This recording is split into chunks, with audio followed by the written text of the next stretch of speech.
Knowing when the best time to trade a stock option is sometimes a difficult task. This is because there are many more strategies available with options compared to stocks. But to help you determine what and when to trade an option, we can look at some of my favorite factors. First off, you should always have a defined budget before you open any option contract. When I first started trading options, I only had $2,500 in my account. I personally never tried to risk more than 10% of my account on a single trade. This would mean I only had a budget of $250 for a single option trade. Your amount will dictate or limit which strategies you can use and which stocks you can use them on. For instance, with $250, you can generally buy options on stocks trading at or below $50, or you could buy or sell option spreads on stocks trading at or below $500. The higher your budget, the more strategies you can utilize. Use your budget to narrow down a list of stocks to trade options on. Don't just pick a stock because it has cheap options.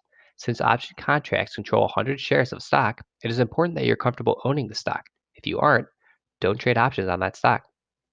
Once you have a defined budget and a stock, it is time to do some type of analysis. This doesn't have to be some absurd amount of research. Rather, it can be a gut feeling or simply looking at a few indicators.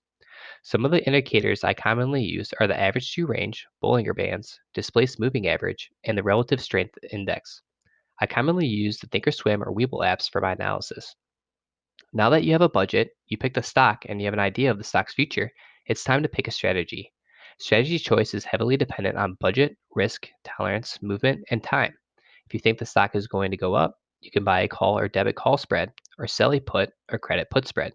If you think the stock is going to go down, you can buy a put or debit put spread, or sell a call or credit call spread.